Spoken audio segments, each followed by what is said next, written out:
இருக்கோம். எஸ்ஐஆரை பொறுத்த வரைக்கும் வந்து தமிழ்நாடு கவலைப்படக்கூடிய ஒரு விஷயம். இது வந்து வாக்காளர் பட்டியலில் வந்து எஸ்ஐஆரை பற்றி சுருக்கமாக சொல்லணும்னா தேர்தல் கமிஷன் என்ன விளக்கம் சொன்னால் கூட வாக்காளர் பட்டியலில் ஊழல் செய்வதற்கு ஒரு சட்ட ரீதியான அணுகுமுறை தான் இந்த எஸ்ஐஆர். இது நீங்கள் பார்த்தீங்கன்னா இப்போ நம்ம பீகார் மாநிலத்தில் எஸ்ஐஆர் நடந்தது. கிட்டத்தட்ட வந்து நீங்கள் 65 லட்சம் பேரை நாங்கள் நீக்கிறோம் அப்படின்னு சொல்கிறாங்க. சரிப்பா, நீங்கள் நீக்கிறீங்க, ஏன் நீக்கிறீங்க? இறந்து போயிட்டாங்க, அவங்க மைக்ரேட் ஆகிட்டாங்க, டபுள் என்ட்ரி இருக்குது அப்படின்னு சொல்கிறீங்க. அப்போ நீக்கின லிஸ்ட்டை கொடுங்க அப்படின்னா அந்த லிஸ்ட்டை தரமாட்டேங்கிறாங்க. அந்த நீக்கிறதுக்கு வந்து நீங்கள் உச்சநீதிமன்றம் வந்து போக வேண்டியிருக்கு. இப்போ எஸ்ஐஆரோட இது என்னன்னா, தலைவர் ராகுல் காந்தி அவர்கள் தெளிவாக விளக்குனாங்க. இப்போ எஸ்ஐஆரோட அவங்க எப்படி பேரை நீக்கிறாங்கன்னு கேட்டால் நமக்கு ரொம்ப அதிர்ச்சியாக இருக்கும். இப்போ வந்து இப்போ நான் என்னுடைய பேரை நான் நீக்கணும் அப்படின்னா நான் தான் போய் எழுதி கொடுக்கணும். இந்த மாதிரி நான் இந்த ஊரில் வேற ஊருக்கு நான் என்னோட ஓட்டை மாற்றிக்கிட்டேன், அதனால எனக்கு இந்த ஊரில் ஓட்டு வேண்டாம், நான் எழுதி கொடுக்கணும். இல்லை வேற யாராவது எனக்கு நம்ம அந்த என்னுடைய வாக்குச்சாவடியில் இருக்கிறவங்க யாராவது போய் இவங்க வந்து வேற ஊரில் ஓட்டு வச்சிருக்காங்க, அதனால இவங்களோட ஓட்டை நீக்கிருங்க அப்படின்னு சொல்லி எழுதி கொடுக்கணும். அப்போ அவங்களுடைய கிரெடென்ஷியல் எல்லாம் அவங்க கொடுக்கணும். ஆனால் இன்னைக்கு இருக்கிற தேர்தல் ஆணையத்துக்கு கீழே இந்த நீக்கல் எப்படி நடக்குது அப்படின்னா, உங்களுடைய ஓட்டை என்னுடைய பெயரில் வேற யாரோ நீக்கிடுறாங்க. அது வந்து எனக்கும் தெரியாது, உங்களுக்கும் தெரியாது. ஸோ இந்த மாதிரி ஒரு மோசமான ஒரு ஜனநாயகத்தை, தேர்தலை, வெளிப்படைத்தன்மையை, நேர்மையை சீர்குலைக்கிற ஒரு முயற்சியை தேர்தல் கமிஷனே முன்னின்று பாஜகவுக்கு ஆதரவாக நடத்துது அப்படிங்கிறத வந்து நம்ம வந்து ஒரு கவலைக்குரிய விஷயம். தமிழ்நாட்டை பொறுத்த வரைக்கும் அதே மாதிரி நேற்று ஒரு 12 மாநிலங்கள் யூனியன் பிரதேசத்தில் வந்து இந்த மாதிரி எஸ்ஐஆர் 2 நடக்கும்னு சொல்லியிருக்காங்க. அதில் நீங்கள் பார்த்தீங்கன்னா நிறைய மாநிலங்களில் தேர்தல் இப்போ உடனே நடக்க போகிறதில்ல. மத்திய பிரதேசம், ராஜஸ்தான், கோவா இதெல்லாம் உடனே தேர்தல் நடக்க போகிறதில்ல. 2.5 வருஷம் கழிச்சு தேர்தல் நடக்க போகுது மத்திய பிரதேசத்துலையும் ராஜஸ்தான்லையும். ஆனால் தமிழ்நாடு, கேரளா, மேற்கு வங்கம், புதுச்சேரி, அஸ்ஸாம் 5 மாநிலங்களில் தேர்தல் நடக்க போகுது. ஆனால் இந்த 5 மாநிலங்களில் அஸ்ஸாமில் மட்டும் பிஜேபி ஆட்சியில் இருக்கு. மற்ற 4 மாநிலங்கள்ல எஸ்ஐஆர் வருது. ஏன் அஸ்ஸாம்ல எஸ்ஐஆர் வரல? அப்ப பாஜக ஆளுகிற மாநிலங்கள் தேர்தல் வரைமுறைக்கு கீழே வராதா? இதுவே வந்து இந்த எஸ்ஐஆர் எவ்வளவு பெரிய ஊழல் அப்படிங்கிறதுக்கு நமக்கு ஒரு தெளிவா நமக்கு தெரியுது. அந்த கேள்வியை நம்ம கட்டாயம் கேட்கணும். 2வது, இப்போ வந்து ஏன் வந்து வாக்காளர்களை நீக்கணும் அப்படின்னு சொல்றதுக்கு அவங்க ஒரு விளக்கம் சொல்றாங்க. இப்போ வந்து சில பேர் மைக்ரேட் இறந்தவங்களை நீக்கணுங்கிறாங்க. ஒன்றும் பிரச்சனை இல்லை, இறந்தவங்களை நீங்க நீக்கிருங்க. அதை யார் அப்ஜெக்ஷன் சொல்ல போறது? நம்மளே எழுதி கொடுக்குறோம், இறந்தவங்களை நீக்கணும். சில பேர் வந்து இடம்பெயர்ந்துடுறாங்க, புலம்பெயர்கள் தொழிலாளர்களா இருக்கிறாங்க, அவங்களை நீக்கணுங்கிறாங்க. ஓகே, நீக்கலாம். இப்போ நம்ம கரூரை பொறுத்த வரைக்கும், தமிழ்நாட்டை பொறுத்த வரைக்கும் நிறைய புலம்பெயர்ந்த தொழிலாளர்கள் இருக்கிறாங்க. இப்ப புலம்பெயர்ந்த தொழிலாளர்கள்ங்கிற முறையில் அவங்க வந்து கரூர்லயோ இல்ல தமிழ்நாட்டில் வேற கொங்கு மண்டலத்திலயோ சென்னையிலயோ வந்து அவங்க வந்து ஓட்டை சேர்க்கணும்னு அவங்க கேட்பாங்க. இல்ல பாஜக வந்து அவங்க ஓட்டை சேர்க்கணும், பாஜகவும் அதிமுகவும் எழுதிக்கிட்டு வருவாங்க. அப்ப அவங்கள வந்து சேர்க்கிறப்ப அவங்க வந்து பீகார்லயோ அவங்களுடைய சொந்த மாநிலங்கள்ல வெஸ்ட் பெங்கால்லயோ ஒடிசாலயோ ஜார்க்கண்ட்லயோ அவங்க ஓட்டு நீக்கப்பட்டிருக்குதாங்கிறத நம்ம எப்படி பாக்குறது? இப்போ ஓட்டர் ஐடி போட்டு பார்க்கலாம் அப்படின்னு எலெக்ஷன் கமிஷன் சொல்லுவாங்க. இப்ப அவங்க தமிழ்நாட்டுக்கு வேற ஓட்டர் ஐடியும் அவங்களுடைய சொந்த மாநிலத்தில் வேற ஓட்டர் ஐடி இருந்தா நம்ம ஓட்டர் ஐடி போட்டு சர்ச் பண்ணாலும் வராது பேரு. அப்ப இது வந்து ஒரு டூபியஸான ஒரு எக்ஸசைஸ். அதுவும் இல்லாம தமிழ்நாடு மாநிலங்கள்ல இருக்கிற ஒரு அமைதியை சீர்குலைக்கிறதுக்கான ஒரு முயற்சின்னு நான் நினைக்கிறேன். இப்ப வந்து நீங்க இப்ப தமிழ்நாட்டு மக்கள் ஓட்டு போடுறாங்க தேர்தல் நடக்கிறப்ப. தமிழ்நாட்டு மக்கள் தமிழ்நாட்டை யார் ஆள வேண்டும் அல்லது வந்து அந்த சட்டமன்ற தொகுதியை, நாடாளுமன்ற தொகுதியில் யாரு ஜெயிக்க வேண்டும் முடிவு பண்ணி நம்ம ஓட்டு போடுறாங்க. யாரு ஜெயிச்சாலும் யாரு தோத்தாலும் அது மக்களுடைய தீர்ப்பு, நம்ம மக்களுடைய தீர்ப்பு.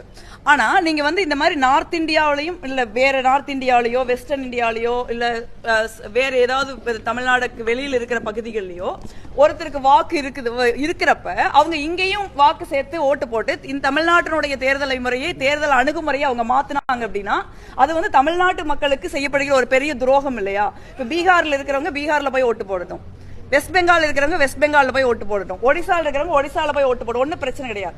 இல்ல ஒரு பீகார்காரரோ ஒரு வெஸ்ட் பெங்கால்காரரோ ஒரு ஒடிசாக்காரரோ நான் வந்து கரூர்லயோ இல்ல கோயம்புத்தூர்லயோ சென்னைக்கோ நான் புலம்பெயர்ந்து வந்துட்டேன், எனக்கு இனிமே அங்க போக விருப்பம் இல்லை, நான் இந்த ஊர்லயே நான் இருக்க விரும்புறேன் அப்படின்னு சொன்னாங்கன்னா அது நமக்கு பிரச்சனை கிடையாது. நம்ம ஊர்ல வர்றவங்க, நம்ம ஊர்ல இருக்கணும்னு விரும்புறவங்க, அவங்க எந்த மாநிலத்தை சேர்ந்தவர்களா இருந்தாலும் நம்ம வந்தாரை வாழ வைக்கும் தமிழ்நாடு, நம்ம அதை எப்பவுமே நம்ம ஒன்னும் சொல்றது இல்லை.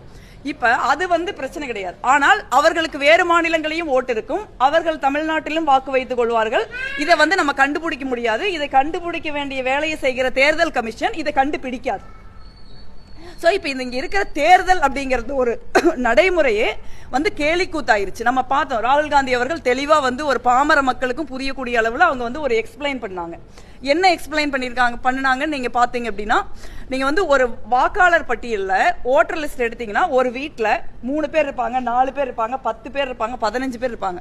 ஒரு வீட்டுல எங்காவது 300 பேர் இருக்கிற மாதிரி ஒரு பெரிய மாளிகையா கட்டி வச்சிருக்காங்க. 300 பேர் இருக்கிறதுக்கு 300 பேர் இருக்காங்க ஒரே வீட்டுல. போய் நம்ம நேர்ல காங்கிரஸ் கட்சியை சேர்ந்த சகோதர சகோதரிகள் போய் அங்க பாக்குறப்ப அந்த வீட்டுக்காரர் இல்லையே, இந்த வீட்டுல எப்பவுமே நாங்க 3 பேர் தான் இருக்கிறோம் சொல்றாரு. சோ அப்ப அவங்க எங்க, ஆனா அவங்க ஓட்டு போட்டிருக்காங்க. ரெண்டாவது அவங்க அப்பா பேர் இருக்கும், அம்மா பேர் இருக்கும். அந்த அம்மா பேர் வந்து XZMOYன்னு இருக்குது. வீட்டுக்கு ஒரு அட்ரஸ் இருக்கும், 0ன்னு இருக்குது. அப்ப நாங்க என்ன சொல்றாங்க, வீடு இல்லாதவங்கள நாங்க 0ன்னு போடுறோம்ங்கறாங்க. சரி, வீடு இல்லாதவங்க நீங்க 0ன்னு போட்டுறீங்க, அவங்களுக்கு அம்மா அப்பா பேர் கூட இருக்காதா? அவங்க வந்து வீடு இல்லாதவர்கள், வீதியில் வாழ்பவர்கள்ங்கிறதுனால அவங்களுக்கு குடும்பம் இருக்காதா? அவர்களுக்கு பெற்றோர்கள் இருக்க மாட்டார்களா? அவங்களுக்கு எதுக்கு நீங்க ZMOYZன்னு பேர் வைக்கிறீங்க? சோ அப்ப தேர்தல் கமிஷன் சிஸ்டமேட்டிக்கா வாக்காளர் பட்டியலில் ஊழல் செய்யறாங்க. அப்ப இதனால என்ன ஆகுதுன்னா, தேர்தல் அறிவிக்கப்பட்டு வாக்காளர் பட்டியல் வெளியிடப்பட்ட உடனேயே தேர்தல் முடிவு வந்து வெளியாயிருது. வாக்காளர் பட்டியலில் எவ்வளவு தூரம் பாஜகவும் தேர்தல் கமிஷன் ஊழல் பண்றாங்களோ அதையொட்டி தான் தேர்தல் முடிவு இருக்கும். அப்ப தேர்தல் நடந்து வேட்பாளர்கள் அறிவிக்கப்பட்டு நம்ம எல்லாம் பிரச்சாரம் பண்ணி மக்கள் வந்து வரிசையில் நின்று ஓட்டு போடுறதுனால ஒண்ணுமே ஆக போறது இல்லைங்கிற ஒரு சூழலை தேர்தல் கமிஷன் இங்க உருவாக்கிட்டு இருக்காங்க. தமிழ்நாட்டில் இது ஒரு பதற்றமான சூழலையை ஏற்படுத்தணும் அப்படிங்கிற ஒரு உள்நோக்கத்தோட இது அறிவிக்கப்பட்டிருக்கு. அப்ப ஏன் நீங்க அஸ்ஸாம்ல அறிவிக்கல? அஸ்ஸாம்ல 5 இப்ப இதே மாதிரி இந்த 4 மாநிலங்களோட அஸ்ஸாமும் தேர்தலுக்கு போகுது இல்ல? ஏன் நீங்கள் அஸ்ஸாமில் பாஜக ஆளுகிற அஸ்ஸாம்ல நீங்க SIR2 அனௌன்ஸ் பண்ண மாட்டேங்கிறீங்க? ஏன் பாஜக ஆளாத எதிர்கட்சிகள் ஆளுகிற மாநிலங்கள்ல நீங்க கொண்டு வந்து SIR திணிக்கிறீங்க? அப்ப தேர்தல் கமிஷன் திட்டமிட்டு இந்த தேர்தல் முறையை சீர்குலைக்கிற ஒரு முயற்சியை பாஜகவுக்காக செய்யறாங்க. இந்த SIR எக்ஸசைஸ் வந்து கோர்ட்ல நடந்துகிட்டு இருக்கு. பீகார் SIR எக்ஸசைஸ் இன்னைக்கு வரைக்கும் தீர்ப்பு வரல. ஏகப்பட்ட டிஸ்பியூட் இருக்குது. தேர்தல் கமிஷனை வந்து கேள்வி மேல கேள்வி கேட்டிருக்காங்க உச்சநீதிமன்றம். என்ன உங்களுக்கு அவசரம்? இவ்வளவு பெரிய அவசரமா நீங்க வந்து உச்சநீதிமன்றத்துல ஏற்கனவே பீகார்ல நடக்கிற SIRக்கு தீர்ப்பு வராத ஒரு சூழல்ல எதுக்கு இவ்வளவு அவசரமா நீங்க கொண்டு வந்து இங்க SIR நடத்துறீங்க? எனக்கு தெரிஞ்ச வரைக்கும் வந்து இன்னைக்கு வந்து இதுமே எதிர்கட்சிகளோ இல்ல தேர்தல் நடத்தக்கூடிய அலுவலர்களோ யாரு கேள்வி கேட்டாலும் தேர்தல் கமிஷன்ல இருந்து முறையான பதில் கிடையாது. தேர்தல் ஆணையம் ஒரு பகல் வெளிச்சத்துல இந்திய தேர்தல் முறையை முழுக்க சீரழிக்கிற ஒரு பணியை செய்யறாங்க. என்னை பொறுத்த வரைக்கும் 2014 தேர்தலில், நாடாளுமன்ற தேர்தலில் பாஜக வெற்றி பெற்றது உண்மைதான். ஆனா அதற்கப்புறம் நடந்த 2019 தேர்தலும் சரி, 2024 தேர்தலும் சரி, பாஜக வெற்றி பெறவில்லை.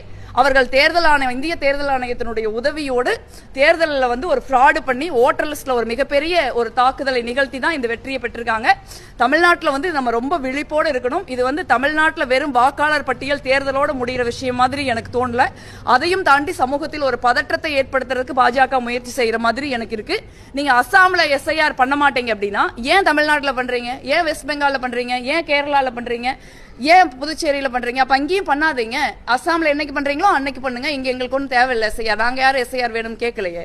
சாதாரணமாக ஓட்டர் லிஸ்ட்ல நீக்கிறதும் சேர்க்கல் நடந்துகிட்டு தான் இருக்கு. இதுக்கு எதுக்கு நீங்க இவ்வளவு பெரிய முயற்சியை பண்றீங்கிறது தான் நாங்க தேர்தல் கமிஷன் முன்னாடி வைக்கிற கேள்வி. இப்ப தேர்தல் ஆணையத்தை பத்தி ஏதாவது பேசிட்டாலே பாஜக ஸ்போக்ஸ் பர்சன்ஸ் தான் வரிஞ்சு கட்டிக்கிட்டு சண்டைக்கு வர்றாங்க. ஹோம் மினிஸ்டர் தான் வந்து டிஃபெண்ட் பண்ணி பேசுறாரு. தேர்தல் கமிஷன் வந்து ஒரு தன்னிச்சையான அமைப்பு, ஒரு இண்டிபெண்டான அமைப்பு நம்மளாம் நினைச்சுக்கிட்டு இருக்கோம். ஆனா அவர்கள் வந்து ED, CBI இந்த மாதிரி வருமான வரித்துறை மாதிரி தேர்தல் கமிஷனும் பாஜகவுக்கு ஒரு அங்கமா ஆயிட்டாங்க. அது வந்து ரொம்ப ஒரு துரதிருஷ்டவசமானது. இந்திய ஜனநாயகத்தை அழிக்கக்கூடியது, ஒரு மிகப்பெரிய வருத்தப்படக்கூடியது. இதை தடுத்து நிறுத்துகிற பொறுப்பு எல்லா அரசியல் கட்சிகளுக்கு இருக்குதுன்னு நான் நினைக்கிறேன்.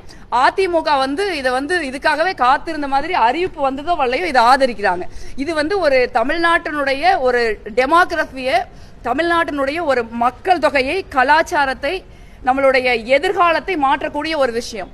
இதை எப்படி நீங்க அதிமுக ஆதரிக்கிறீங்க? நீங்க வந்து எந்த கூட்டணியில் இருந்தாலும் தமிழ்நாட்டை அழிக்கக்கூடிய விஷயங்களை, தமிழ்நாட்டுக்கு வந்து எதிரான விஷயங்களை, தமிழ்நாட்டினுடைய பண்பாடு, நம்மளுடைய மொழி, தமிழ் இனத்தை எதிரான விஷயங்களை நீங்க எதிர்த்துதான் ஆகணும். ஆனால் அதிமுகங்கிற கட்சி வந்து ஒரு அழிவின் விளிம்புல பாஜக பிடியில் இருக்குதுங்கிறதுக்கு இது ஒரு உதாரணம். தமிழ்நாட்டில் இருக்கிற எந்த கட்சியும் நீங்க SIR-ஐ ஆதரிக்க கூடாது. அப்படி யாராவது ஆதரிக்கிறாங்கன்னா அவர்கள் தமிழ்நாட்டுக்கு துரோகம் செய்கிறார்கள் என்ற அர்த்தம். அதிமுக அந்த துரோகத்தை செய்கிறது. அவர்கள் அதை செய்யக்கூடாதுன்னு நான் வலியுறுத்தி அவங்களை கேட்டுக்கிறேன். மாநில அரசு அதிகாரிகள் தான் உங்களுக்கு தெளிவா சொன்னேன். மாநில அரசு அதிகாரிகளை ஈடுபடுறது இல்ல. இப்ப நீங்க வந்து என்னுடைய கிரெடென்ஷியலை பயன்படுத்தி என்னுடைய அடையாளங்களை பயன்படுத்தி உங்களோட ஓட்டை நீக்கிறது மாநில தேர்தல் அதிகாரிகளே இல்ல, மொத்தமா அங்கேயே ஓட்டர் லிஸ்ட்ல எடுத்து விட்டுறாங்க. அதை தான் நம்ம சொல்லிக்கிட்டு இருக்கோம். ஸோ இது ஒரு பெரிய பிரச்சனையாகி இதை வந்து ஒரு கர்நாடகால ஒரு காங்கிரஸ் கட்சி எழுதினப்போ ஒரு தேர்தல் அதிகாரி போய் கம்ப்ளைண்ட் பண்ணியிருக்காங்க. அந்த கம்ப்ளைண்ட் மேல ஒரு சிறப்பு புலனாய்வு குழுவை வந்து கர்நாடக அரசாங்கம் அமைச்சிருக்காங்க. இந்த சிறப்பு புலனாய்வு குழு தான் இப்ப இவளையும் கண்டுபிடிச்சிருக்காங்க. இப்ப வந்து லேட்டஸ்டா ஒரு கம்பெனிக்கு ஒரு ஓட்டை நீக்கிறதுக்கு 80 ரூபாய் கொடுத்து இந்த ஓட்டுகள் பெருமளவில் நீக்கப்பட்டிருக்குதுன்னு கண்டுபிடிச்சிருக்காங்க. அந்த 80 ரூபாய் யார் கொடுத்தா? நிச்சயமா பாஜக தானே கொடுத்துருக்கணும். அப்ப அந்த 80 ரூபாய் கொடுத்து ஓட்டை நீக்கிற மாதிரி ஒரு சூழல் இருக்கு. அப்ப என்ன கேட்கறாங்க கர்நாடகா எஸ்ஐடி, அந்த ஐபி அட்ரஸ் ஃபுல்லா எங்ககிட்ட கொடுங்க அப்படின்னு கேட்கறாங்க. அந்த ஐபி அட்ரஸ் வந்து தேர்தல் ஆணையத்தினுடைய சர்வர்ல இருக்கு. அப்ப அந்த ஐடிபி அட்ரஸ் கொடுக்க வேண்டியதான? நீங்க ரொம்ப நேர்மையானவங்க, இந்திய ஜனநாயகத்தை பாதுகாக்கிறவங்க அப்படின்னா நீங்க ஐபி அட்ரஸ் கொடுக்க வேண்டியதான? எப்படி ஒரு விசாரணை அமைப்புக்கு ஒரு தேர்தல் ஆணையம் ஐபி அட்ரஸ் கொடுக்கலன்னு சொல்ல முடியும்? ஆனா கொடுக்கலன்னு சொல்றாங்க. சோ தேர்தல் ஆணையம் தான், பாஜக தேர்தல் ஆணையத்தை பயன்படுத்தி வாக்காளர் பட்டியல ஊழல் பண்றாங்க. அந்த ஊழலை தமிழ்நாட்டிலையும் புலம்பெயர்ந்த தொழிலாளர்கள் வழியா பண்றதுக்கு அவங்க வந்து ஒரு பெரிய முயற்சி எடுக்கிறாங்க. அது வந்து நாளைக்கு வந்து பல விதமான பாதிப்புகளை நம்ம ஏற்படுத்தும். நமக்கு வந்து நம்ம யாருக்கும் எதிரானவங்க இல்ல. எல்லா மக்களும், இந்தியாவில் இருக்கிற மக்கள் எல்லாம் சகோதர சகோதரிகள் தான். அவர்களுடைய மாநிலத்தில், அவர்களுடைய சொந்த ஊர்ல, அவர்களுடைய அரசாங்கம் அவர்களுக்கு நல்ல கல்வி, நல்ல வேலை வாய்ப்பு, நல்ல வாழ்க்கையை ஏற்படுத்தி தரணும் நம்ம நினைக்கிறோம். அதுதான் நம்ம எல்லாருடைய ஆசையும். ஆனா வந்து இங்க வந்து நீங்க ஒரு தேர்தலுக்காக தமிழ்நாட்டை அழிவின் பாதையில் பாஜகவும் தேர்தல் ஆணையம் செலுத்தக்கூடாது. இந்தியா கூட்டணி அதை மிக